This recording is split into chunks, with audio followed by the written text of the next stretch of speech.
का जो हम लोग का टॉपिक रहेगा, मेन टॉपिक रहेगा हमारा कि हम लोग इस टाइम पे, क्योंकि जो सबसे ज्यादा जो प्रॉब्लम जो फेस कर रहे हैं, मैं भी देखता हूँ टीम में भी, ग्रुप में भी, डाउनलाइन में भी, जो मेन प्रॉब्लम आ रही है कि पार्टनर्स ज्यादा रेगुलर नहीं हो रहे हैं। किसी के एक, किसी के दो, या फिर पार्टनर अगर रेगुलर हो भी रहे हैं तो पार्टनर छोड़ छोड़ के भाग रहे हैं। आखिर ये रीजन क्यों है, क्यों ऐसा हो रहा है, हम लोग उसी चीज के ऊपर आज डिस्कस करने वाले हैं।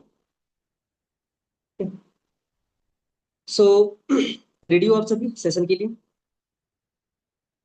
चलिए, 13 पार्टिसिपेंट है, मुझे हटा के टोटल 12 लोग हैं, तो जिनको ट्रेनिंग में आना था वो आ चुके हैं। ठीक है। रेगुलर पार्टनर इस टाइम पे आप लोग सभी लोग इस प्रॉब्लम को फेस कर रहे होंगे, मैं भी फेस कर रहा हूँ, ऐसा नहीं है कि नहीं है, हम सभी लोग फेस कर रहे हैं कि रेगुलर पार्टनर कम हो रहे हैं। और अगर रेगुलर पार्टनर हो भी रहे हैं ना, तो रेगुलर पार्टनर का थोड़ा सा नेगेटिव रिस्पॉन्स आ रहा है, यानी कि पार्टनर हमारा डे वन डे टू के बाद पार्टनर क्विट कर रहा है। क्यों ऐसा हो रहा पता है? कुछ इंपॉर्टेंट कुछ है, कुछ ऐसे फिगर्स है, कुछ ऐसे पॉइंट्स है जिनको ना हमें पता होना चाहिए कि ये चीजें क्यों हो रही है। पहले क्या होता था कि न्यू न्यू जब नेटवर्क मार्केटिंग, जब डिजिटल मार्केटिंग में शिफ्ट हुआ था, यानी कि जब कोविड के बाद से, क्योंकि सबको पता है कि नेटवर्क मार्केटिंग या फिर हमारा जो फॉरएवर है या फिर ज्यादातर जो एमएलएम है, एमएलएम कैसे काम करती थी, ऑफलाइन काम क्या करती थी। बट कोविड के बाद से इन्होंने ऑनलाइन शिफ्ट होना स्टार्ट किया, वेबिनार्स डिजाइन होने स्टार्ट हुए, सोशल मीडिया पे वर्किंग करना स्टार्ट हुए। बट एक चीज की अभी इस टाइम पे जो सबसे बड़ी प्रॉब्लम है वो ये है कि ऑनलाइन सिर्फ डिजिटल मार्केटिंग ही काम नहीं कर रही है, ऑनलाइन बहुत सारी वर्क अपॉर्चुनिटी है। तो लोग क्या कर रहे हैं ना, लोग डिसीजन नहीं ले पा रहे कि मैं क्या करूं। उनके पास नेटवर्क मार्केटिंग है, उनके पास डिजिटल मार्केटिंग है, उनके पास एफिलिएट मार्केटिंग का ऑप्शन है, उनके पास क्रिप्टो ट्रेडिंग का ऑप्शन है, उनके पास और भी ड्रॉप शिपिंग का ऑप्शन है, फ्रीलांसिंग का ऑप्शन है, बहुत सारे मल्टीपल ऑफ वर्क। और उसके अलावा और भी जितने जो कंपनियां, जैसे आपने सुने होंगे, चाहे आरसीएम हो, चाहे फोर्सेज हो, चाहे एमवे हो, चाहे बहुत सारी जितनी भी नेटवर्क मार्केटिंग कंपनियां हैं, लगभग लगभग सारी कंपनियां आज के टाइम पे सोशल मीडिया पे वर्किंग कर रही है। सिर्फ हम लोग फॉरएवर वाले ही नहीं कर रहे, बहुत सारी कंपनियां कर रही है। अब कल एक मेरा पर्सन था, अनीस नाम का पर्सन था, दिल्ली का पर्सन था। वो पर्सन 22 साल से सेल्स में है, 22 साल से वो पर्सन सेल्स में है, 48 ईयर्स ओल्ड वो पर्सन। इतनी तगड़ी नॉलेज है, मुझे लाइफ में फर्स्ट टाइम ऐसा लगा कि मुझे किसी पर्सन ने ओवर पावर कर दिया, यानी कि उस पर्सन के सामने में मैं ना तो कोई क्वेश्चन करने के कैपेबल था, ना मतलब मैं उसके कोई क्वेश्चन का आंसर दे पा रहा था, क्योंकि तब मुझे पता चला भाई नॉलेज किस लेवल की है उस पर्सन के पास। बट मुझे एक चीज खराब लगा, पता क्या खराब लगा? इतनी नॉलेज होने के बावजूद, इतना बड़ा नेटवर्क होने के बावजूद, उस बंदे के पास लखनऊ से लेके, पंजाब से लेके, गुजरात से लेके, कहाँ कहाँ तक के उसके नेटवर्क क्रिएट पड़े हुए हैं। बट वो काम किसी और के लिए कर रहा, वो 40,000 महीने कमाने के लिए किसी और के लिए काम कर रहा, इतना बड़ा नेटवर्क को हैंडल कर रहा। मैंने सिंपल से उसको ये बोला था कि अनिश जी, जितनी बड़ी आपकी नेटवर्क है, आप इस नेटवर्क को अपनी एम्पावर के लिए यूज करो, खुद का मतलब ये साम्राज्य बनाने के लिए आप क्रिएट कर सकते हो। बट एट दी एंड उस पर्सन को मैं नहीं समझा पाया। क्यों नहीं समझा पाया? कहीं ना कहीं हमारे पास अभी नॉलेज की कमी है। मैंने इस चीज को एक्सेप्ट किया, अभी हमें और सीखना है, अभी हमको और नॉलेज लेनी है। ठीक है। चलो, ये तो हो गया कुछ अलग पॉइंट। अब हम लोग बैक टू द पॉइंट्स आते हैं। हम लोग ज्यादा से ज्यादा रेगुलर पार्टनर कैसे कर सकते हैं, खास करके इस टाइम पे जब सोशल मीडिया पे, जब ऑनलाइन के नाम पे इतनी सारी कॉम्पिटिशन हो चुकी है। तो कुछ मेजर फैक्टर्स है पार्टनर रेगुलर करने के लिए। जो सबसे पहला इंपॉर्टेंट है, देखो जो लोग, जैसे कि अभी एनरोलमेंट का स्कीम हम लोगों का कब से आया, एनरोलमेंट हम लोग फुली फंक्शनली करना स्टार्ट किए लास्ट जनवरी मंथ से, जनवरी 2025 के बाद से हम लोग एनरोलमेंट के ऊपर ज्यादा फोकस करने लगे। आप लोग याद करो उस टाइम को, जो पुराने लोग हैं, ये आप बड़े लोग हैं अच्छे से, साथ में। पहले हम लोग कैसे काम क्या करते थे? अरे नॉर्मल हम लोग क्या करते संग थे, पर्सन को पीपीटी पे अभी लेके तक तो आते थे, ये है ना? पीपीटी पे लेके आते थे। पीपीटी पे क्या होता था कि पीपीटी के बाद हमारी पर्सन को हम लोग अच्छे से बॉन्डिंग वगैरह बना के, प्रॉपर हाँ। कॉलिंग वगैरह करके हम उसको पीपीटी में अच्छे से बिठाते थे। और पीपीटी के बाद हम लोग क्या करवा देते थे, सीनियर अप्रोच करा के, बढ़िया से अपने सीनियर की हाइप वगैरह क्रिएट करा के, फिर हम उसको proper day one day two के लिए हम लोग रेडी करते थे। या फिर पीपीटी और डे वन तो सेम ही होती है, चाहे आप किसी को पीपीटी दिखा के डे टू दिखाओ, या फिर आप डे वन दिखा के डे टू दिखाओ, बात बराबर है। पीपीटी और डे वन सेम कैटेगरी में आते हैं। पीपीटी में थोड़ा सा डिटेल में फॉरएवर को एक्सप्लेन किया जाता है, डे वन में थोड़ा सा शॉर्टकट में किया जाता है, बस यही फर्क है ना? ठीक है। सो और जो लोग एनरोलमेंट पे काम करते हैं, एनरोलमेंट पे ऐसा नहीं कि मैं नहीं करता हूँ, मैं भी काम करता हूँ, मैं भी कुछ कुछ एनरोलमेंट्स निकालते ही रहता हूँ। अगर मुझे लगता है कि हाँ ये पर्सन है, इसको एनरोलमेंट की कॉलिंग करनी चाहिए, तो मैं उस पर्सन को एनरोलमेंट कॉलिंग करता हूँ। अगर मुझे लगता है कि इस पर्सन को डायरेक्टली पीपीटी या डे वन की कॉलिंग करनी चाहिए, डे वन की कॉलिंग करनी चाहिए, अब पर्सन को सेग्रीगेट यानी कि छांटना आना चाहिए। जैसे मान के चलो, अब आप लोग कैसे डिसाइड करोगे कि मुझे इस, अब मान के चलो आप इन्विटेशन कर रहे हो, आपको इंस्टाग्राम या लिंक्डइन या कहीं पे भी या व्हाट्सएप ग्रुप में कहीं से भी आपको नंबर ड्रॉप हुए, आप कैसे पता लगाओगे कि इस पर्सन को मुझे पीपीटी की कॉलिंग करनी चाहिए या डायरेक्ट डे वन की कॉलिंग करनी चाहिए, या मैं इसको डायरेक्ट मास्टर क्लास अटेंड कराऊं, या फिर मैं इससे एनरोलमेंट लेके मैं इसको स्टार्ट कराऊं, ये कैसे पता चलेगा? देखो, हम लोग एज ग्रुप के हिसाब से ना हम लोग पर्सन कुछ अलग कर सकते हैं। एज ग्रुप के अकॉर्डिंग मतलब 18 साल से लेके 18 साल से लेके अगर 25 साल तक का अगर पर्सन अगर आपको अगर अपना नंबर ड्रॉप कर रहा है, उस पर्सन को करो आप एनरोलमेंट कॉलिंग। 18 साल से 25 साल की एज वाले पर्सन को एनरोलमेंट कॉलिंग करोगे, क्योंकि वो गूगल पे फोन पे प्रॉपर यूज करता है, उसको आज के मार्केट करंट सिचुएशन के बारे में पता है, उसको पता है कि कोई भी चीज फ्री में होती नहीं है। भाई सिंपल सी बात है, 196 का पे करके अगर कंटिन्यू अगर वो आगे अगर 15, 20 या 25,000 की मंथली अर्निंग कर पा रहा, तो वो डेफिनेटली वो करेगा। वो ग्रोथ माइंडसेट है, वो स्टूडेंट माइंडसेट है, वो आज के टेक को जान रहा है। बट अगर कोई 30 साल का पर्सन है, 35 साल का पर्सन है, 40 साल का पर्सन है, 45 साल का पर्सन है, आप उसको एनरोलमेंट की कॉलिंग करोगे ना, वो एनरोलमेंट नहीं करेगा। मैंने ये चीजें ट्राई करी है, मैं प्रैक्टिकली मैं खुद करके देखा हूँ, इसीलिए मैं आप लोगों को बता रहा हूँ, मैंने ये चीजें ट्राई किया हुआ है। मोस्टली आप लोग देखना हाउस वाइफ्स को आप 196 के लिए कॉल करो, एनरोलमेंट बहुत मुश्किल से करती है, बहुत मुश्किल से। हाउस वाइफ को हाउस वाइफ से एनरोलमेंट की फीस लेना, मतलब वो बोलते हैं ना कि भूसे के ढेर में सुई खोजने बराबर जैसा होता है। तो हाउस वाइफ से भी एनरोलमेंट की कॉलिंग मत किया करो। ये हाउस वाइफ हो गए, प्लस जो 25 से अगर 25 to 30 वालों को आप डायरेक्ट पीपीटी दिखा सकते हो, डायरेक्ट डे वन पे ला सकते हो। और एक चीज मैं और बता देता हूँ, जो एजेड पर्सन होते हैं ना, एजेड पर्सन, आप उनको डे वन ना दिखा के ना, आप उनको विकी सर की एक पीपीटी है, प्रेजेंटेशन है, मैं इस ट्रेनिंग के बाद ग्रुप में डाल दूंगा, वो 55 मिनट का प्रेजेंटेशन है। यानी कि उस प्रेजेंटेशन की सेशन में कोई पर्सन उस प्रेजेंटेशन को देखने के बाद आपको ये नहीं बोलेगा कि मुझे कुछ समझ में नहीं आया। जैसे मोस्टली पर्सन क्या बोलते हैं डे वन पीपीटी के बाद, मुझे कुछ समझ में नहीं आया। मोस्टली पर्सन का ये रिस्पॉन्स होता है पीपीटी या डे वन के बाद, मुझे कुछ समझ में नहीं आया। यहाँ तो सिर्फ अपने अपने बारे में बताते हैं, ये तो अपने अपने बारे में ही बता रहे थे, है ना। बट वो जो पीपीटी है विकी सर की 55 मिनट की है, कम से कम सर ने ना 30 मिनट तो खाली फॉरएवर को कवर अप किया हुआ है। मतलब स्टार्टिंग से स्क्रैच से लेके सर ने वहां पे पूरा मैनेजर तक की पूरी प्लानिंग को अच्छे से डिस्क्राइब किया हुआ है उस प्रेजेंटेशन में। आप उस प्रेजेंटेशन को हाउस वाइफ को दे सकते हो, जो भी एजेड पर्सन है, यानी कि 30 प्लस के जो पर्सन आएंगे, आप उनको दे सकते हो उस प्रेजेंटेशन को। 25 to 30 वाले जो पर्सन आएंगे, आप उनको या तो डायरेक्टली आप डे वन पे लेके आ सकते हो, क्योंकि 25 to 30 वाले जो पर्सन का माइंडसेट होता है, क्योंकि मैं खुद एक 25 to 30 के बीच में आता हूँ, तो मुझे पता है इस टाइम पे हम लोगों का माइंडसेट कैसा होता है। तो जो डे वन का सेशन होता है, अगर आप लोगों ने ध्यान से देखा होगा, current situation, market situation, team work की पावर, ये सारी चीजें डे वन में अमन सर ने बता रखा है, यही चीजें वो फोकस करते हैं। टीम वर्क की पावर क्या होती है ना, मार्केट करंट सिचुएशन क्या चल रही है, पहले ट्रेंडिंग में वर्क कैसे हुआ करते थे, आजकल कौन कौन से वर्क है जिनको हम यूज किया जा सकता, थोड़ा बहुत ESBI मॉडल मॉडल बता देते हैं। तो डे वन बेस्ट रहता है 25 to 30 एज के पर्सनों के लिए।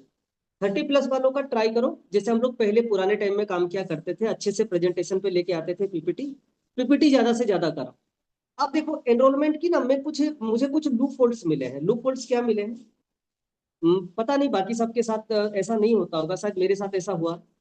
मैं एक चीज में देखता हूँ, मैं जितने भी जिस भी पर्सन का मैं एनरोलमेंट लेता हूँ, उस पर्सन का लेवल नहीं डलता। क्यों नहीं डलता है, मैं मुझे कुछ रीजन भी पता चले। अब होता क्या है कि जब हम सामने वाले पर्सन से जब 196 ले लेते हैं, हालांकि वो दे तो देता है एक्साइटेड होकर, स्टार्टिंग में विपिन सर की वीडियो देके वो दे देता है, बट जब वो day one day two day three जब हमारे साथ वो लेना स्टार्ट करता है, उसके माइंड में ना शुरू से एक बात रहती है कि स्टार्टिंग में इन्होंने मुझसे 196 लिया था, तो इसका मतलब आगे चल के भी मुझे पैसा देना पड़ेगा, शायद ये लोग आगे चल के भी मेरे से पैसे मांगने पड़ते हैं। अब क्या है, शुरू से ही डे वन में भी उसके दिमाग में ये बात था, डे टू में भी उसके दिमाग में ये बात था, और जब वो डे थ्री में गया तब भी उसके दिमाग में ये बात है। टेस्ट के बाद जब 2 CC में फाइनली जब उसको ये चीज पता चल जाएगा ना कि यहाँ पे तो प्रोडक्ट परचेज करने पड़ेंगे, यहाँ पे तो इतने हजार का इन्वेस्ट करना होगा। अब क्या है, शुरू से तो उसके माइंड में कीड़ा था ही था कि भाई एक बार तो 196 में दे चुका हूँ, आगे भी देना पड़ सकता है। अब वो कीड़ा वहां पे आके उसका पूरा मतलब उसको पूरा ये पता चलेगा भाई यहाँ तो इतने पैसे लगेंगे, वो पर्सन पता नहीं क्यों क्लोज नहीं होता। मैं देखता हूँ एनरोलमेंट वाले मोस्टली पर्सन ना लेवल नहीं डालते। और जो पर्सन जो डायरेक्टली या तो पीपीटी देखे थे ये डायरेक्ट डे वन देखे थे, जिनसे हम एनरोलमेंट ले लिए थे, वो लोग लेवल डाल जाते हैं। गौर किए हो आप लोग इस चीज को? मैंने गौर किया है, ये हुआ है मेरे साथ। मैं मोस्टली मैं जितने भी, इसीलिए मैं क्या करता हूँ ना, बीच बीच में मैं गैप कर देता हूँ। एक महीना में बिल्कुल एनरोलमेंट वाली कॉलिंग करना ही छोड़ देता हूँ। फिर एक एक महीना में जब देखता हूँ कि सीसी नहीं डली, इनकम नहीं आया, फिर मजबूरी में आके वापस से मैं एनरोलमेंट कॉलिंग करना स्टार्ट करता हूँ, ताकि सीसी से अगर पे आउट ना आए तो एनरोलमेंट से कुछ पैसे मैं कलेक्ट कर लूँ, ताकि मेरे जो नॉर्मल खर्चे और रिचार्ज वगैरह के पैसे ये मैं रिकवर कर लूँ। अब देखो, आप लोग यहाँ पे एक चीज कर सकते हो। आपको पता है ना, हम लोग सभी इंसान है, ह्यूमन बींग है। अगर हम किसी भी इंसान से अगर हम लोग 2 मिनट अगर बात कर लेना, तो हम उस इंसान की शख्सियत को हम लोग अनुमान लगा लेते हैं, हम लोग भांप लेते हैं कि इंसान कैसा है। मानते हो आप लोग इस बात को? अगर मैं 2 मिनट किसी से भी, आप अगर 2 मिनट किसी से भी बात करोगे ना, आप जान जाओगे कि इंसान किस टाइप का है। अगर आपको लगता है ना कि ये इंसान तो उतना सीरियस लग नहीं रहा, या फिर ये इंसान तो टाइम पास टाइप का लग रहा है, या इस इंसान के पास तो वैसा कोई मतलब मजबूरी नहीं है वर्क को लेके, ये तो टाइम पास के लिए करना चाह रहा, ऐसा लगे ना कि कोई हाँ अनयूजली पर्सन है, उस पर्सन को बिल्कुल एनरोलमेंट की वीडियो दे दो आप। करे तो ठीक, ना करे तो भी ठीक। बट अगर आप किसी इंसान से बात कर रहे हो, लग रहा है जेन्युइन बंदा है, एक्चुअली में जैसे हम लोग रीजन वगैरह पूछते हैं कि क्यों वर्क करना चाहते हो भाई, आपके पास ऑलरेडी जॉब है, फिर आप पार्ट टाइम वर्क क्यों देख रहे हो, क्या रीजन है वर्क स्टार्ट करने का? बताएगा कि नहीं, मुझे अपने वर्क के साथ साथ मुझे कुछ स्किल्स भी डेवलप करने हैं। देखो, कुछ लोग, हर इंसान पैसा कमाना फॉरएवर में नहीं आता, कुछ लोग अपनी स्किल्स को भी डेवलप करने आते हैं। आप लोगों ने सुना होगा, बहुत लोग बोलते हैं। ज्यादातर अभी अभी आप लिंक्डइन पे जब काम करोगे, आपको अच्छे अच्छे जब स्टूडेंट्स मिलेंगे ना, उन लोगों को यही बोलेंगे कि मुझे अपनी स्किल्स को इम्प्रूव करना है, मुझे स्किल्स को डेवलप करना है। उनका मेन मोटिव पैसा कमाना नहीं होता। अब उस पर्सन से आप 196 के एनरोलमेंट मांगोगे, वो नहीं आएगा, वो भाग जाएगा छोड़ के, क्योंकि वो तो अपना स्किल्स इंप्रूव करना चाह रहा। बट हाँ, अगर वो प्रॉपर 3 दिन अगर आपके साथ रेगुलर हो गया, उसको ट्रस्ट बिल्ड हो गया, ये जेन्युइन बंदा है, ये दीपा जी जो है यार, ये तो बहुत अच्छे पर्सन है, इतने अच्छे बात करते हैं, इतने पोलाइटली रहते हैं, हो सकता है मैं इनके साथ वर्क को स्टार्ट कर सकता हूँ, तो आगे चल के कहीं ना कहीं उसका डिसीजन बनता है। ठीक है, अब हम लोग आते हैं नेक्स्ट टॉपिक के ऊपर। एक्चुअली में हम लोग अगर किसी पर्सन को, अगर हम लोग ना एनरोलमेंट की वीडियो देते हैं ना, तो हम लोग मेन क्या होता है कि एनरोलमेंट तक तो ठीक है, एनरोलमेंट पे ले भी आते हैं, बट एनरोलमेंट के बाद कुछ चीजें जो पॉइंट्स हम मिस आउट कर लेते हैं। एक सोशल मीडिया एक प्रोफाइल है, मैं आपको नाम बता देता हूँ, अगर आप लोग चाहो ना तो इस प्रोफाइल को आप लोग विजिट करना। ये लड़की है, ये हमारी टीम से तो नहीं है, ईगल क्लब से नहीं है, ये किसी दूसरे क्लब से है। बट इस लड़की की जो कम्युनिकेशन स्किल है ना, मैं गारंटी के साथ बता सकता हूँ, इस लड़की की स्किल बहुत तगड़ी वाली है। ये इतनी गजब की कॉलिंग करती है। कल मैं अपने टीम वालों को भी मैंने इनका स्क्रीनशॉट शेयर किया था, मैंने बोला था कि इनकी प्रोफाइल को विजिट करो। ये हर टाइप की कॉलिंग सिखाती है, एनरोलमेंट से पहले की कॉलिंग, डे वन की कॉलिंग, पीपीटी की कॉलिंग, एनरोलमेंट आ जाने के बाद मास्टर क्लास के लिए कॉलिंग, उसके बाद क्लोजिंग की कॉलिंग, फॉलो अप की कॉलिंग, ऑब्जेक्शन हैंडलिंग की कॉलिंग। ये लड़की हर टाइप की कॉलिंग करती है, और अपने सारे कॉलिंग को लाइव अपने इंस्टा पे पोस्ट करती है। इनका इंस्टाग्राम प्रोफाइल में शेयर कर दूंगा, ये कोई प्रियंका प्रजापति करके नाम है इस लड़की का। और आपने भी कहीं ना कहीं इंस्टाग्राम पे जब भी आप स्क्रॉल करते होंगे, आपको इनकी प्रोफाइल आते जाते दिख गई होगी, अब तक तो दिख गई होगी, शायद आपने गौर नहीं किया होगा। ये प्रियंका प्रजापति नाम की प्रोफाइल है, आप लोग सर्च करना। गजब की कॉलिंग करती है। अनसीरियस पर्सन को भी ये कॉल पे अगर 3 मिनट बात करेगी ना, ये ऐसे ऐसे पॉइंट्स पे बात करती है, इस तरीके से अपनी बात को पिच करती है कि कोई भी पर्सन सीरियस हो जाएगा। मैंने इसके बहुत सारे लाइव कॉल रिकॉर्डिंग्स मैंने सुने हैं। ठीक है, तो मैं इस ट्रेनिंग के बाद में ग्रुप में इनका स्क्रीनशॉट डाल दूंगा, आप लोग एक बार विजिट करना इनकी प्रोफाइल को। और कोशिश करना इधर उधर की रील देखने से अच्छा आप इनकी रील्स देखो, आपको कॉलिंग बहुत अच्छी मिलेगी, नॉलेज यहाँ से। कल मैंने कुछ किसी किसी को तो सेंड किया भी था पर्सनली इनका प्रोफाइल। ठीक है, अब आते हैं हम लोग थोड़ा सा, देखो क्या होता है कि जब भी हम किसी पर्सन को डे वन जब अटेंड करा लेते हैं ना, तो डे वन के बाद हम लोग क्या पूछने लग जाते हैं कि कैसे हो, क्या हो, बॉन्डिंग बनाने लगते हैं। फिर हम लोग उससे क्या पूछते हैं कि आज की ट्रेनिंग में आपको सबसे बेस्ट पार्ट क्या लगा। देखो, सबसे बेस्ट पार्ट से पहले ना हम लोग दो चीजें पूछ सकते हैं। अच्छा, आपने ट्रेनिंग को पूरा कंप्लीट लगाया, सबसे पहले तो आप मुझे ये बताओ कि आज की ट्रेनिंग के होस्ट का नाम क्या था। ये सवाल ना हम लोग मिस करते थे पहले, इस सवाल को एड ऑन कर लेना, अब से पूछना ही पूछना है। अब हम लोग क्यों पूछते हैं, सवाल क्यों पूछते हैं, ताकि हम ये कंफर्मेशन लेना चाहते हैं कि ये पूरा का पूरा 30 मिनट डे वन में ये कंप्लीटली सेशन में था या नहीं था। पता चला इंसान तो सेशन में बैठा था, माइंड पता नहीं उसका कहाँ था। ये चीज हमें क्लियर करनी होती है। पूछो उसके नाम क्या है, अगर अच्छे से अटेंड किया बता देगा अमन गिल नाम था। ठीक है, आपको सर की लेवल के बारे में पता, सर कौन सी लेवल पे वर्क करता है? क्योंकि देखो, इंट्रोडक्शन हर जो भी होस्ट, चाहे डे वन का हो, चाहे डे टू का हो, चाहे डे थ्री का हो, वो अपना पूरा का पूरा इंट्रोडक्शन देते हैं। मेरा नाम अमन गिल है ना, बेसिकली मैं हरियाणा हिसार से बिलोंग करता हूँ right now. Eagle senior manager पे मैं वर्किंग कर रहा हूँ, है ना, बताते हैं, अपनी इनकम भी बताते हैं। ये बेसिक सवाल पूछ लिया करो। सर की इनकम के बारे में बताया गया था, आपको पता चला सर की मंथली इनकम क्या होती है? ठीक है। आपने सर की इंस्टाग्राम प्रोफाइल विजिट कराया था, ये बहुत इंपॉर्टेंट टॉपिक है, क्योंकि आज के टाइम पे ना इंस्टाग्राम सबसे इंपॉर्टेंट है। मैं आज मॉर्निंग में जब अचानक से मुझे पता चला कि मुझे ट्रेनिंग होस्ट करनी है, तो मैंने सोचा यार मेरे कुछ पास कुछ नोट्स वगैरह तो मैंने बनाए नहीं, रिसेंटली ट्रेनिंग क्या करूं मैं चैट जीपीटी पे गया। चैट जीपीटी पे जाके मैंने सवाल पूछा, आज के टाइम पे नेटवर्क मार्केटिंग में, आज के टाइम पे, आज के डिजिटल एरा के टाइम पे हम लोग नेटवर्क मार्केटिंग के लिए ज्यादा से ज्यादा रेगुलर पार्टनर कैसे करें, कैसे कर सकते हैं। मैंने चैट जीपीटी से जब पूछा ना, तो चैट जीपीटी ने मुझे जितने भी आंसर दिए, वो सारे के सारे आंसर पता किससे रिलेटेड थे? हमारे इंस्टाग्राम कंटेंट से रिलेटेड, इंस्टाग्राम बायो से रिलेटेड, इंस्टाग्राम पे इनविटेशन मैसेज से रिलेटेड। ये वही चीजें वो बता रहे कि आप अपनी बायो को इस तरीके से बनाओ, आप अपना कंटेंट डालो, आप अपनी रील डालो, आप वहां पे लिखो, यहाँ पे बायो में ये डालो कि भाई कॉल टू एक्शन, है ना, मतलब बहुत सारी चीजें, मतलब जो भी चीजें वो मुझे बता रहा था रेगुलर करने के लिए, वो सारे के सारे डिजिटल, मतलब जो हम लोग जो जैसे कि प्रोफाइल बिल्डिंग करते हैं या फिर पर्सनल ब्रांडिंग की जो हमें ट्रेनिंग मिलती है, उसी से रिलेटेड ही चैट जीपीटी भी बता रहा है। यानी कि अगर पार्टनर रेगुलर करने हैं तो अपनी सोशल मीडिया प्रोफाइल्स को बिल्ड करना बहुत इंपॉर्टेंट है आज के टाइम पे। पर्सन हमें नहीं जानता, मुझे नहीं जानता राकेश कौन है, बट अगर मुझे उसको मेरे बारे में पता करना हो ना, तो वो मेरी इंस्टाग्राम पे ही जाएगा। वो मेरी इंस्टाग्राम प्रोफाइल देख के ही मुझे पता, वो मेरे बारे में जज करेगा कि ये पर्सन कैसा है, किस टाइप के पोस्ट कर रहा, किस टाइप का इसकी वर्किंग है। तो इसीलिए ना हमारी प्रोफाइल पे हमें दिखाना पड़ेगा कि हम लोग क्या कर रहे हैं। और सबसे इंपॉर्टेंट बात कि देखो, कुछ भी कंटेंट उठा के मत डाल दिया करना, कुछ भी नहीं। स्टोरी पे भी, ग्रुप में हमारे बहुत सारे डेटा आ रहे होते हैं, किसी का लेवल अप हो रहा है, कोई मोटिवेशन वीडियो डाल रहे हैं, कोई कुछ डाल रहा है, कोई क्या फॉरवर्ड कर रहा है, कुछ भी ना।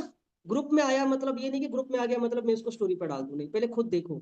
अगर आपको लगता है कि हाँ ये कंटेंट मुझे स्टोरी पे डालनी चाहिए, या मेरे लोग अगर इस चीज को देखें तो उनके पास कोई पॉजिटिव इम्पेक्ट जाए, तो ही डालो, वरना मत डालो। ऐसा नहीं है कि मैं एक चीज और एक चीज मैंने गौर किया है। जिस दिन मेरे व्हाट्सएप पे मैं 15 से ज्यादा स्टोरी स्टेटस लगाता हूँ, मेरे व्यूज कम हो जाते हैं, लोग कम देखने लगते हैं, कम आते हैं। और जब मेरी मेरी स्टोरी स्टेटस पे 7 8 10, 7 8 10 इस टाइप के रहते हैं, ज्यादा व्यूज आते हैं, ज्यादा लोग आके देखते हैं, सीन करते हैं, मोटा मोटी 200 280 300 व्यूज तक व्हाट्सएप में जाते हैं, जब कम स्टोरी लगी रहती है। ये कम का मतलब ये भी नहीं कि सिर्फ 2 3 लगा रहे हैं, कम से कम 7 8 तो होनी ही चाहिए, उतना होना चाहिए। और story status different different type के होने चाहिए। किस टाइप के होने चाहिए? जैसे कि लाइफ चेंजिंग। अब जैसे कि मान के चलो ज्योति जी है, अब ज्योति जी का कोई कंटेंट है, ज्योति जी कंटेंट डाल रही है, एस लेवल पे वो कैसे थी, आज मैनेजर बन गई, इस बीच की जर्नी क्या होती है, देखते हो, एक एक मिनट की 40 40 सेकंड की वीडियो जाती है, लाइफ चेंजिंग वाली। वो पहले क्या था इंसान, बाद में कैसे बन गया, इस टाइप की स्टोरी में डाला करो। दूसरा स्टोरी क्या है, हमारे जितने भी ट्रेनिंग के पोस्टर्स आते हैं, पोस्टर्स को डाला करो। थर्ड कंटेंट में बता रहा हूँ, खुद की वीडियो बना रहे हो, बहुत अच्छी बात है, खुद की वीडियो तो बनानी ही पड़ेगी, नहीं भी बना रहे हो तो आदत डाल लो बनाने का। आजकल तो एआई के इतने सारे एप्लीकेशन है, मैं आपको 4 5 एप्लीकेशन के नाम बता दूंगा जो खुद से वीडियो एडिट करके दे देता है। आपको करना क्या है, चैट जीपीटी पे जाओ, मुझे ऑनलाइन अर्निंग के थ्रू मुझे खुद की वीडियो बनानी है, स्क्रिप्ट चाहिए, वो आपको स्क्रिप्ट लिख के देगा। स्क्रिप्ट आपने लिख लिया, कैमरा फेस करो, ऑन करो, फ्रंट में बैठ जाओ, खुद उस स्क्रिप्ट को बोलो, वीडियो बना लो। एक वेबसाइट है गूगल पे, मैं वो पूरा डिटेल दे दूंगा, एक है उसका वेबसाइट है, उस वेबसाइट पे जब आप जाओगे, आप अपनी उस वीडियो को उसमें पोस्ट कर दो, वो खुद आपकी वीडियो का बैकग्राउंड ग्राफिक्स, आपका जो भी है, आपकी थंबनेल वगैरह, आपकी कवर फोटो वगैरह, आपकी बैकग्राउंड म्यूजिक वगैरह, एफएक्स वीएफएक्स वगैरह, सब कुछ एडिट करके कंप्लीट करके वीडियो बना के आपको प्रोवाइड कर देगा। बस जाओ पोस्ट कर दो, आपको कुछ नहीं करना। मैं बताऊंगा आपको वो कौन सी वेबसाइट है, वो फ्री में करती है सारा, बट हाँ लिमिट रहता है, एक दिन में वो फ्री में 3 ही वीडियो एडिट करके देगा, 3 से ज्यादा नहीं करके देती है। 3 से ज्यादा करने जाओगे, मंथली, मंथली कितने का रिचार्ज मांगता है? 160 का रिचार्ज मांगता है मंथ का, वो एआई बर्ड्स है। ठीक है, तो पर डे 3 3 पोस्ट तो काफी है, 3 वीडियो तो हम लोग बनाते नहीं पर डे के, हम लोग वीक में भी 3 वीडियो खुद की नहीं बनाते हैं, तो काफी अच्छा है हम लोगों के लिए। सब, और देखो पार्टनर कहाँ से आएंगे, रेगुलर पार्टनर हम लोग कहाँ से करेंगे? देखो व्हाट्सएप ग्रुप में सभी लोग काम कर रहे हैं, एक्सप्लोजर पे सभी लोग काम कर रहे हैं, इंस्टाग्राम पे सभी लोग काम कर रहे हैं।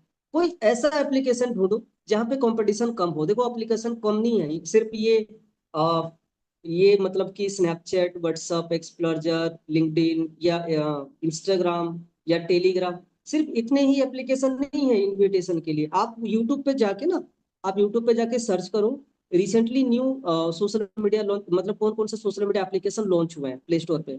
आप यूट्यूब पे जाके पूछो, आपको लिस्ट मिल जाएगी। फिर आप प्ले स्टोर पे जाओ। प्ले स्टोर पे जाके पहले क्या करोगे, एप्लीकेशन का ना एक बार रेटिंग चेक करना कि उस एप्लीकेशन की रेटिंग कितनी है। 4.5 से अगर रेटिंग ऊपर है मतलब अच्छा एप्लीकेशन है, अच्छी ट्रेंड में इंडिया में चल रहा। सेकंड आप चेक करना कि डाउनलोडिंग कितनी है, उस एप्लीकेशन को कितने लोगों ने डाउनलोड किया हुआ है। अगर 100K से ज्यादा लोगों ने डाउनलोड किया है, उस एप्लीकेशन को इंस्टॉल कर सकते हो आप। इंस्टॉल करने के बाद उस एप्लीकेशन में आप कोई भी न्यू न्यू एप्लीकेशन, कोई एक एप्लीकेशन की बात नहीं कर रहा हूँ मैं, किसी भी, जोश है, जोश है, शेयरचैट है, मतलब बहुत सारे एप्लीकेशन है ऐसे, मतलब बहुत सारे एप्लीकेशन है जहां पे हम लोग अभी काम नहीं कर रहे हैं बट चाहे तो कर सकते हैं। और एक बात बताऊं, लीड्स, डेली कम से कम 20 लीड्स परचेज करने की ना आप लोग हैबिट बना लो। कहीं से भी परचेज करो, खुद से परचेज करो, अपने मैनेजर के थ्रू लो या अपने अपलाइन के थ्रू लो, बट डेली आपको 20 लीड्स तो लेनी पड़ेगी, क्योंकि देखो 30 नंबर तो इनविटेशन करके कलेक्ट नहीं कर पाओगे, मुझे भी पता है। मैं खुद नहीं कर पा रहा हूँ, इस टाइम पे नंबर कम आ रहे हैं। मैं रियल बात बता रहा हूँ, नंबर कम आ रहे हैं। व्हाट्सएप ग्रुप में भी मैं इनविटेशन करता हूँ, अभी बीच में मेरा 2 दिन पहले मेरा व्हाट्सएप भी वापस से बैन हो गया था इन्विटेशन के चक्कर में। इंस्टाग्राम पे भी पूरे दिन भर में अगर हम लोग, अगर मैं 2 आईडी यूज करता हूँ, मैं ज्यादा इंस्टाग्राम आईडी यूज नहीं करता हूँ, मेरी 2 आईडी है, 2 प्रोफाइल है। दोनों आईडी से मैं इन्विटेशन मारता हूँ, पर डे कम से कम 150+ इन्विटेशन मेरे हो जाते हैं दोनों आईडी से मिला के। 150 अगर मैं इन्विटेशन करता भी हूँ तो मुश्किल से मुझे पाँच छः नंबर ही आ पाते हैं इंस्टाग्राम से। फिर आते हैं टेलीग्राम पे, टेलीग्राम पे भी वही तीन चार नंबर ही आ पाते हैं, उससे ज्यादा नहीं आ पाते। उसके बाद आता फेसबुक। मैं फेसबुक पे पता नहीं क्यों मुझे कोई रिप्लाई नहीं करता, जबकि मेरा प्रोफाइल ठीक ठाक है, 6,000 के पास पास मेरे फॉलोअर्स भी है, बट मुझे फेसबुक में कोई रिप्लाई नहीं करता, पता नहीं क्यों, मेरी क्या प्रॉब्लम है। मुझे कोई, तो मैं फेसबुक पे तो इनविटेशन करता नहीं हूँ। मेरे पेज भी मैंने बनाए हुए 2 पेज है मेरे फेसबुक पे, मेरे 2 पेजेस हैं। और उन पेजेस पे वीडियोज की व्यू तो अच्छी खासी जाती है, बट पता नहीं क्यों वर्क के रिगार्डिंग मुझे कोई रिप्लाई नहीं करता, तो मैं उधर उतना ध्यान नहीं देता। अब जो थर्ड है, मैं जो नंबर निकाल रहा हूँ, लिंक्डइन। बट लिंक्डइन में प्रॉब्लम यही है ना कि इतने ज्यादा एजुकेटेड पर्सन होते हैं ना कि ये 2cc के बाद ये पैसे लगाना ही नहीं चाहते। लिंक्डइन पे थोड़ी सी ये प्रॉब्लम आ रही है। बहुत ज्यादा हायर एजुकेटेड पर्सन होते हैं, इंग्लिश में आपसे बात करेंगे, चैट में भी अगर आपसे बात हो रही है तो प्रॉपर अपने सारे क्वेश्चंस वो इंग्लिश में ही बात करते हैं। चलो वहां तक तो ठीक है, इंग्लिश तो अपन मैनेज कर लेते हैं। बट बात जब आती है ना कि क्लियर जब वर्क की, कोई जावा जावा डेवलपर है, कोई सॉफ्टवेयर डेवलपर है, कोई कुछ कोई मतलब आईआईटी वाला है, कोई बीटेक वाला है, तो वहां पे ऐसे पर्सन मिलते हैं ज्यादातर। ठीक है। हमारे लिए सबसे बेस्ट क्या है, सबसे बेस्ट ये है कि अब हमें कुछ ना पुराने तरीकों को यूज करना पड़ेगा। पुराने तरीकों का मतलब क्या है कि अपना अपना ना आप लोग विजिटिंग कार्ड बना लीजिए। हर इंसान को कहीं ना कहीं आना जाना पड़ता ही पड़ता है। आप कभी मार्केट जा रहे हो, कभी बैंक जा रहे हो, कभी अपनी मौसी के यहाँ जा रहे हो, मौसा के यहाँ जा रहे हो, कॉलेज जा रहे हो, अदर सिटी जा रहे हो, कहीं और घूमने जा रहे हो, कुछ कार्ड्स रख लो अपने पास, हमेशा 15-20 कार्ड्स रख लो। कभी भी किसी भी न्यू पर्सन से मिल रहे हो, कार्ड पकड़ाते जाओ। ये तो हो गया पुराने वाला तरीका, इसको यूज करना बहुत जरूरी है, क्योंकि कंपटीशन आज के टाइम पे सोशल मीडिया पे काफी ज्यादा बढ़ गया है। अब पहले जैसा रहा नहीं कि हम लोग आते थे, हम लोग ऑनलाइन बिजनेस डिजिटल मार्केटिंग के नाम पे लोग आ जाया करते थे, भाई बहुत सारा काम आ चुका है, बहुत सारे काम हो रहे हैं। तो कंपटीशन तो अभी सोशल मीडिया पे भी बढ़ चुका है। और कहीं ना कहीं आपको ये चीज पता है, जो पर्सन आपको नंबर ड्रॉप करता है, ऑलरेडी जब आप उससे बात करते हो तो पता चलता है कि 3-4 पर्सन पहले ही उसको फॉरएवर के बारे में डिटेल प्रोवाइड करा चुके हैं, वो फॉरएवर को जान रहा होता है। मिलते हैं ना ऐसे लोग, मैंने फॉरएवर देखा हुआ है कितने भी।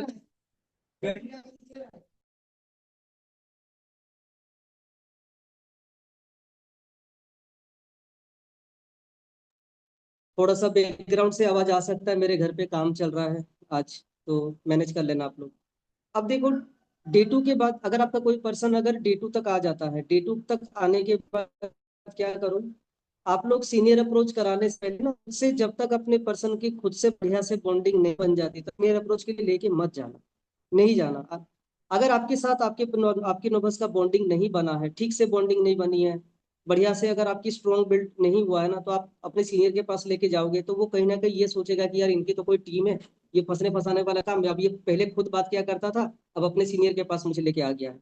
वो नेगेटिव माइंडसेट जाता है। अगर आपके सीनियर आपको बोल भी रहे हैं ना, पर्सन से बात कराओ, अपने रेगुलर पार्टनर से बात कराओ। देखो हमारे सीनियर हमसे बोलेंगे, इसलिए बोलेंगे क्योंकि वो चाहते हैं कि वो हमारे पर्सन को रेगुलर करे। बट आपको भी ये चीज पता होना चाहिए, ऐसा नहीं कि सीनियर का मैसेज आ गया, मेरा पर्सन डे 1 देखा हुआ है, चलो मैं सीनियर अप्रोच करा के बात करा देता हूँ, मेरा पर्सन डे 2 देखा हुआ है, चलो मैं अब जाके सीनियर अप्रोच करा के बात करा देता हूँ। भाई पहले ये तो पता करो कि आपके पर्सन के साथ आपकी बॉन्डिंग प्रॉपर बनी है नहीं बनी है, प्रॉपर आपका उसके साथ कनेक्शन बिल्ड हुआ है नहीं हुआ है। अगर बिल्ड हुआ है तो ही सीनियर अप्रोच कराओ, वरना मत कराओ। क्यों नहीं कराओ? क्योंकि वो थोड़ा सा निगेटिव माइंड में चला जाता है, कुछ हिडन पॉइंट्स है जिनको हम लोग सोचते नहीं है। अब मान के चलो, अभी आप अगर आप अपने आपको ना नोबस की जगह पे रख के देखो, आप एक न्यू पर्सन हो, आप हो बिहार से, और आपका जो सीनियर है वो है पंजाब से। अभी जुमा जुमा 1 या 2 दिन हुआ है आप दोनों को बात करते हुए। इस 1-2 दिन में भी आप लोगों के साथ ज्यादा ना बातचीत हुआ है, ना ज्यादा बॉन्डिंग बनी है, ना आप उसको ठीक से जानते हो, ना आप वो ठीक से जानता है। और फिर आपको अगर वो बोले कि मेरा सीनियर है, मैं आपसे बात करवाने वाला हूँ, आपके मन में भी तो कहीं ना कहीं डाउट आएगा ना। अब तक तो ये बात कर रहा था, अब ये क्यों अपने सीनियर से बात कराने जा रहा? हाँ, ये होता है कि हम लोग थोड़ी सी अर्जेंसी क्रिएट कर देते हैं कि भाई डे 3 का आपका फर्दर जो सेशन होगा वो उसका रजिस्ट्रेशन हमारे सीनियर्स करेंगे। आपको जिस ग्रुप में का पार्ट बनाया जाएगा उस ग्रुप में ऐड करने के लिए हमारे सीनियर से परमिशन लेना बहुत इंपॉर्टेंट है। तो हम लोग कुछ ट्रिक्स यूज करते हैं ताकि हम लोग उसके बहाने सीनियर अप्रोच करा सके। बट मेरा एक ही कहना है आप लोगों से, जब तक आप लोगों को ये चीज फील ना हो जाए कि ये पर्सन के साथ मेरा बॉन्डिंग बन चुका है, अब तो इसके साथ मेरी तगड़ी वाली बॉन्डिंग बन चुकी है, रिलेशन बन चुका है, तभी सीनियर अप्रोच कराने लेके जाना, अदरवाइज नहीं लेके जाना। हड़बड़ी में जल्दबाजी में सीनियर अप्रोच कराओगे, उसके माइंड में नेगेटिव थॉट चला जाता है कि ये तो कुछ है, मिली भगत है, ये लोग मिलके मतलब कुछ ना कुछ आगे चल के मेरा ये गेम बजाने वाले हैं। ठीक है, बहुत सारी नेगेटिविटी है भाई मार्केट में, वो दिखते नहीं है बट बहुत सारे हैं। हम लोग क्यों सोचते हैं, हमारे साथ क्यों ऐसा होता है कि इतने इतने पर्सन छोड़ के चले जाते हैं? क्यों ऐसा होता है कि यार 10 एस प्लान दिलाए बट एक भी क्लोज नहीं हुआ? क्यों नहीं हुआ? हम लोग कहीं ना बहुत जगह पे हम वो गलतियां करते हैं जो हमें नहीं करनी चाहिए। अब वो चीजें धीरे धीरे जब एक्सपीरियंस आ रहा, जब हम रिजेक्शन फेस कर रहे हैं ना, अब हमें वो चीजें पता चल रही है कि हम लोग गलती कहाँ कहाँ पे कर रहे थे, कहाँ कहाँ पे गलती हो रही है। कोशिश करो। सीनियर अप्रोच कब करानी है? ग्रुप में ऐड कराने का आप अर्जेंसी क्रिएट कर सकते हो, या फिर आगे जो आपकी डे 3 की ट्रेनिंग होगी बहुत ही ज्यादा हाई लेवल की ट्रेनिंग है, क्योंकि वही वो ट्रेनिंग है, इकलौती ट्रेनिंग है जहां से आपको पूरा का पूरा वर्क कॉन्सेप्ट क्लियर होने वाला है, जहाँ पे मनीष सर आपको डिटेल में प्लानिंग देने वाले हैं। बट डियर दिक्कत ये है ना कि उस सेशन का पार्ट बनने के लिए मैं आपका रजिस्ट्रेशन नहीं कर सकता, उसके लिए मेरे सीनियर आपका रजिस्ट्रेशन करेंगे। तो ये तो एक तरीका होता है कि सीनियर मीटअप कराने का, है ना। या फिर आप ऐसे भी बोल सकते हो कि आपको पता है मैं अगर इस प्लेटफॉर्म पे अगर ग्रोथ ले पा रहा हूँ या ले पा रही हूँ, अगर मैं इस प्लेटफॉर्म पे आगे सक्सेस हो रही हूँ, तो उसका जो सबसे बड़ा जो क्रेडिट जाता है वो मेरे अपलाइन को जाता है। वो क्यों? क्योंकि वो मुझे बहुत ज्यादा सपोर्ट करते हैं, और मैं खुद पर्सनली चाहता हूँ ना कि मेरे साथ साथ अगर मेरे अपलाइन, अगर मेरे सीनियर अगर आपको भी सपोर्ट करना स्टार्ट कर दे तो कितना मजा आएगा, कितना मजा आएगा। बट इस चीज को कौन समझेगा? जो वर्क के लिए सीरियस होगा, जो एक्चुअली में वर्क को स्टार्ट करने के माइंडसेट से सीख रहा होगा। इसीलिए ना मैं स्टार्टिंग दिन में ही, मैं डे 1 से पहले ही मैं पर्सन को डायरेक्टली बोलता हूँ, ब्रदर, अगर अगर कोई एज ग्रुप का है तो ब्रदर, अदरवाइज फिर कोई नाम लेके मैं बात करता हूँ। मोस्टली मेरी आदत है, चाहे 50 साल का पर्सन हो तो भी मैं नाम लेके बात करता हूँ, जीजा नहीं लगाता। देखो अनिस, प्रॉपर अगर आप वर्क को लेके अगर एक्चुअली में इंटरेस्टेड हो, सीरियस हो, सीखना है, स्टार्ट करने के माइंडसेट से देख रहे हो, तो बिल्कुल मैं आपको प्रॉपर 3 डेज की ट्रेनिंग का शेड्यूल मैं आपको प्रोवाइड कराऊंगा। प्रॉपर मैं 3 दिन तक मैं आपको मेरा पर्सनल टाइम देने वाला हूँ। बट अगर आप टाइम पास के माइंडसेट से देख रहे हो कि यार क्या है, मैं एक बार देख लेता हूँ, सीख लेता हूँ, तो डियर मैं आपको पहले ही बता देता हूँ, आप अपना और मेरा, हम दोनों का टाइम खराब मत करो। मैं पहले ही मना कर देता हूँ। और यही चीज आप लोगों को भी ना थोड़ा सा ये बोल्ड क्वालिटी लानी पड़ेगी। आप लोग बोलते हो ना कि पर्सन 2 दिन के बाद कॉल नहीं उठा रहा, 3 दिन के बाद नहीं उठा रहा, ये नौबत ही नहीं आनी चाहिए। 2-3 दिन के बाद पर्सन आपको रिजेक्ट करे या आपको नेग्लेक्ट करे, इससे पहले आप ही उसको रिजेक्ट करके हटा दो, हटा दो। इस मंथ मेरे इतने सारे रेगुलर पार्टनर थे, मैंने बीच में छांट छांट के ग्रुप से सबको निकाले। कॉल करूंगा, नहीं रिसीव किया, कोई दिक्कत नहीं है, ऑडियो डालूंगा व्हाट्सएप में, सीन किया रिप्लाई नहीं किया, सीधा जाऊंगा ग्रुप से दन से रिंग। डियर 7 बजे तक अगर आप मुझे अपना फीडबैक या रिप्लाई नहीं करोगे, मैं आपको ग्रुप से रिमूव कर दूंगा। ठीक है। तो बोल्ड होना पड़ो, पर्सन के पीछे हमें चिपकना नहीं है। वी आर नॉट ए, हम लोगों का काम च्युइंगम मार्केटिंग का नहीं है, एकदम नहीं चिपकना है भाई। इतना फॉलोअप, और एक चीज पता है मुझे, एक चीज पर्सनली मुझे एक चीज फील होता है, एक पर्सन से एक दिन में ना 2 बार से ज्यादा बात मत किया करो, मत किया करो। हमें बोला जाता है ट्रेनिंग से पहले कॉलिंग करो, ट्रेनिंग के बाद कॉलिंग करो, हाइप क्रिएट करो, अर्जेंसी क्रिएट करो। एक बात करो, फॉर एग्जाम्पल, मैं नोबस हूँ, मेरे सीनियर विनोद जी है। अब विनोद जी का कॉल मेरे पास सुबह 8 बजे भी आ जा रहा, ठीक है, शाम को 4 बजे की ट्रेनिंग से पहले भी कॉल आ जा रहा, 4 बजे की ट्रेनिंग के बाद भी कॉल आ जा रहा, 8 बजे की ट्रेनिंग से पहले भी कॉल आ जा रहा, 8 बजे की ट्रेनिंग के बाद भी कॉल आ जा रहा। अब मैं भी तो सोचूंगा ना यार कि यार ये बंदा मुझे दिन में 6 बार कॉल कर रहा, इसका मतलब कल को जब मैं काम स्टार्ट करूंगा तो मुझे भी इतनी इतनी कॉलिंग करनी पड़ेगी, मुझे भी लोगों से इतनी बात करनी पड़ेगी। वो पर्सन हम ही से तो सीखेगा ना, वो हमको ही तो जज करेगा, वो भी तो देख रहा है यार ये मुझे सिखाने के लिए, मुझे आगे बिजनेस को ज्वाइन कराने के लिए मेरे पीछे इतना पड़ा हुआ है, मुझे इतनी कॉलिंग कर रहा है, हमेशा मेरी एक पर रहता है। इसका मतलब डेफिनेटली कल को जब वर्क में स्टार्ट करूंगा तो मुझे भी इतनी मेहनत करनी पड़ेगी। पता है, ये चीजें आप लोग सोचते थे? भाई अगला भी तो इंसान है, वो भी तो देख रहा है, हम क्या बोल रहे हैं उसको, हम क्या बोलते हैं, ये डुप्लीकेसी का बिजनेस है, ये बिजनेस है डुप्लीकेट करने का, ये बिजनेस है आपको सीखी हुई चीजों को इम्प्लीमेंट करने का, तो वो भी तो देख रहा है। ये दिन में 2-2 3-3 घंटे मेरे पीछे लगा रहा, मतलब कल को मुझे भी इतना टाइम देना होगा, नहीं कराना ये बात। देखो मैं आपको बताऊं, कॉलिंग या तो ट्रेनिंग से पहले की कॉलिंग तो देखो बहुत इंपॉर्टेंट है, क्योंकि ट्रेनिंग के होस्ट और ट्रेनिंग ट्रेनिंग के टॉपिक का हमें हाइप क्रिएट करना होता है। कॉल कर लिया, अब वो सामने वाला पर्सन आपका 40 मिनट 50 मिनट ट्रेनिंग अटेंड किया, फोन गर्म हो गया उसका, बेचारा इधर उधर का काम भी होगा, कुछ नहीं किया है, फिर भी सब कुछ छोड़ छाड़ के ट्रेनिंग अटेंड किया। अब ट्रेनिंग खत्म होते ही आप उसको लपक के फिर से कॉल करने लगे, तो पर्सन ना कहीं इरिटेट होते हैं, और इसी इरिटेशन के चक्कर में पर्सन हमारे छोड़ के भागते हैं, क्योंकि हम लोग ओवर से ज्यादा कॉलिंग करने लग जाते हैं उनको। हालांकि हमें बोला जाता है डियर बहुत अमेजिंग ट्रेनिंग होने वाली है, बहुत अमेजिंग होस्ट होने वाला है, कॉल करके एक एक पर्सन को रेडी करो। अब ट्रेनिंग खत्म हो गया, फिर ऑडियो आ गया, भाई एक एक पर्सन से नौबत से फीडबैक लो, बात करो। एक्चुअली में पर्सन इरिटेट हो जाता है, मैं सच्चाई बता रहा हूँ। मैं ये नहीं बोल रहा हूँ कि ये तरीके गलत है, या भाई मैं कोई बहुत बड़ा लेवल वाला इंसान है, बहुत नॉलेज वाला नहीं हूँ। मैं आप लोगों को वही बता रहा हूँ जो मैं खुद फील कर रहा हूँ, मैं खुद देख रहा हूँ कि हो क्या रहा, क्यों मेरे पर्सन छोड़ के भाग रहे, मैंने कहाँ पे गलती करी, तो मुझे ये चीजें पता चल रही है। पर्सन इरिटेट हो जाता है, कोई आपको दिन भर में 6-6 बार कॉल करेगा, आपको अच्छा लगेगा? आपको अच्छा लगेगा? आप खुद सोच के देखो ना। आपको सुबह शाम रात दिन कॉल व्हाट्सएप मैसेज वीडियो लगा पड़ा हुआ है, लगा पड़ा हुआ, लगा पड़ा हुआ, आपको अच्छा लगेगा? नहीं लगेगा। ये नाम के ना, ये बोलने के कहने के स्मार्ट वर्क है, ये करने के स्मार्ट वर्क्स नहीं है, ये नहीं है करने के स्मार्ट वर्क्स। हमें स्मार्ट वर्क एक्चुअली में करना है। इसीलिए मैं बोलता हूँ हर ट्रेनिंग से लो, हर ट्रेनिंग का पार्ट बनो, हर होस्ट को देखो सीखो, हर चीज को ऑब्जर्व करो और खुद का एक वेरिएंट बनाओ, खुद का वेरिएंट बनाओ। मैं राकेश पति में कभी चाह के भी विकी मोर नहीं बन सकता।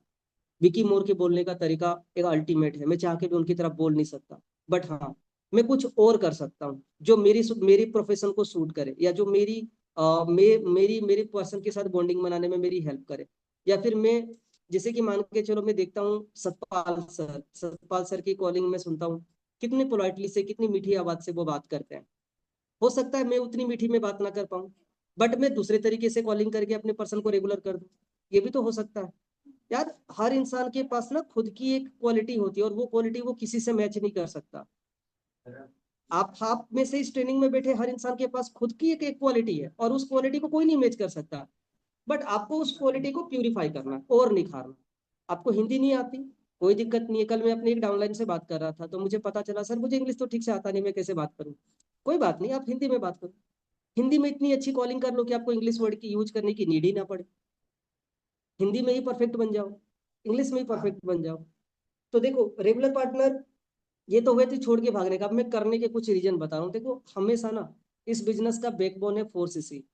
ये अलग बात है कि नहीं हो पाती है या रिजल्ट हमारे फेवर में नहीं आता है, हम लोग ट्राई तो एफर्ट, मैं देखो मैं इसी मुझे चीज पता है, आप सभी लोग एफर्ट करते हो, मैं भी एफर्ट करता हूँ, बट क्या बार कई बार क्या होता है कि हमें हमारे एफर्ट्स के अकॉर्डिंग रिजल्ट नहीं मिलते हैं। उसमें गलती हमारी नहीं है। गलती हमारी कहाँ पे होगी? जब हम लोग एफर्ट्स नहीं करेंगे, जब हम पार्टनर रेगुलर करना बंद कर देंगे, जब हम पार्टनर को 2 से तक लेना छोड़ देंगे, तब पर्सन कहाँ से क्लोज होंगे? बट अगर हम कंटिन्यू पार्टनर रेगुलर कर रहे हैं, 2 से प्लान तक लेके जा रहे हैं, और फिर भी पर्सन क्लोज नहीं हो रहा, तो इतना है कि हम लोग खुद के ऊपर ब्लेम नहीं डाल सकते, वो टाइम होता है, एक कंडीशन होती है। कभी कभी टाइम हमारे फेवर में नहीं होता है, तो मायूस नहीं होना आप लोगों को। कर रहे हो कंटिन्यू करते जाओ। खराब तो लगता है जब पर्सन छोड़ के जाते हैं, बट क्या करें, खराब लगने से तो लेवल अप होगा नहीं, करने से होगा ना। तो हम लोग धीरे धीरे कर सकते हैं, थोड़ी सी रफ्तार स्लो हो सकती है, बट रुकना नहीं है। ठीक है।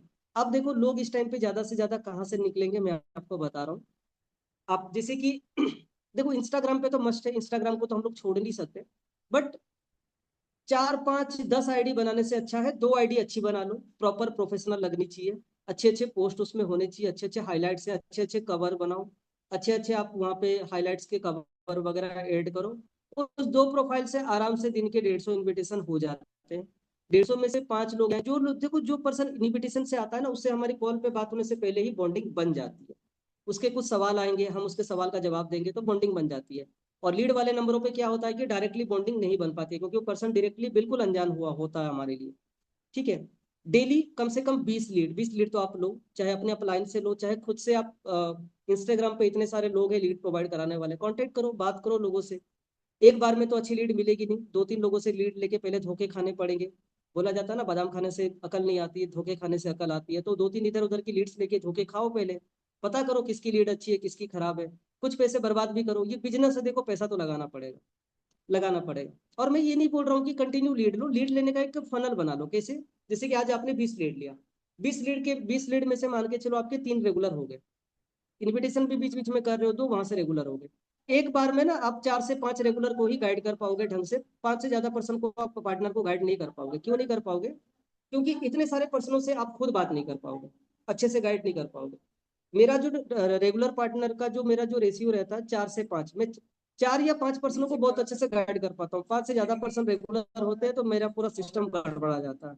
मैं किसी को भी ठीक से टाइम नहीं दे पाता हूँ, क्योंकि आप जिसे मान के चलो अभी डे 3 खत्म हुआ है, आपके 4 पार्टनर थे डे 3 में, एक साथ तो चारों से बात नहीं कर पाओगे, एक एक करके करोगे। और डे 3 के बाद की कॉलिंग आपको पता है लंबी कॉलिंग जाती है। क्यों? क्योंकि डे 3 के बाद हमें पर्सन को प्रॉपर वीडियो कॉल में लेके P1 P2 P3 सामने से क्लियर करना होता, खुद से क्लियर करना होता। एक वीडियो कॉल कम से कम 20 से 25 मिनट की तो जाएगी। मान के चलो आपकी 4 पार्टनर है तो 1 घंटे की कॉलिंग गई। अब इसमें होता क्या है, अगर सविता को आप कॉल कर रहे हो डे 3 के 10 मिनट के बाद, तो बबीता को कॉल करते करते आपको 1 घंटे का टाइम लग जाएगा।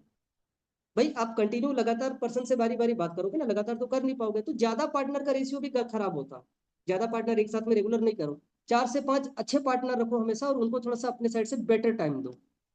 ठीक है। और कुछ बोल्ड क्वेश्चंस हमेशा पूछा करो, कुछ बोल्ड क्वेश्चंस, जैसे कि इन्वेस्टमेंट से रिलेटेड ना डे 2 के बाद आप कुछ ना कुछ उनको वीडियोज प्रोवाइड करो। जैसे कि इन्वेस्टमेंट से रिलेटेड कुछ वीडियोज है, जैसे आपने वो मिर्ची की पौधा वाला वीडियो देखा होगा, उसमें थंबनेल में लिखा हुआ है द पावर ऑफ इन्वेस्टमेंट। यानी कि एक मिर्ची की एक बीज से पूरा पौधा क्रिएट होता है, फिर बहुत सारे मिर्चे बनते हैं, फिर उसमें एक मिर्चा तोड़ के वो एक बीजा निकाला जाता है। यानी कि इन्वेस्टमेंट की पावर क्या है, थोड़ा थोड़ा उसके दिमाग में पहले आप बात डालते जाओ कि भाई इन्वेस्टमेंट करनी पड़ती है। डायरेक्टली अगर डे 3 या डे 4 के बाद अगर आपके पर्सन को पता चला यहाँ 30,000 के प्रोडक्ट लेने होंगे, तो वो भी एक नेगेटिव इफेक्ट डालता। डे 2 के बाद से कुछ ना कुछ वीडियोज के थ्रू, बोलो मत ना, वीडियोज के थ्रू आप डाला करो, डिस्कस क्या करो। जैसे कि जितने भी मार्केट में पैसे कमाने के जरिए हैं, जैसे कि ट्रेडिंग हो गया, ट्रेडिंग में भी आपको पता है हर दिन पैसा कमाने के लिए हर दिन पैसा लगाना होता है। चाहे कोई सेल्फ एम्प्लॉयड हो, हर दिन दुकान चलाने के लिए हर दिन दुकान में सामान लाके भरना होता है। कोई ट्रांसपोर्टेशन बिजनेस में भाई गाड़ियां चलाने के लिए हर दिन गाड़ियों में तेल डीजल भरवानी होती है, मेंटेनेंस करानी होती है, जो भी आपके स्टाफ होंगे उनको पे करना होगा। ऐसा तो नहीं है कि एक बार गाड़ी खड़ी कर दी तो पैसा जिंदगी भर आता रहेगा। फिर आप उसको पिच करो कि यहाँ पे क्या है, यहाँ पे आप पता है एक बार स्टार्ट करके लाइफ टाइम तक पैसा कमा सकते हो। तो इन्वेस्टमेंट की बात आप उसको डे 2 के बाद से माइंड में डालना स्टार्ट कर दो। छोड़ के चला जाए कोई दिक्कत नहीं, आपका खुद का टाइम बचेगा, आगे के 2 दिन खराब नहीं होंगे। अगर वो इन्वेस्टमेंट की बात सुन के भाग रहा है तो हाँ, कभी भी ये नहीं बता देना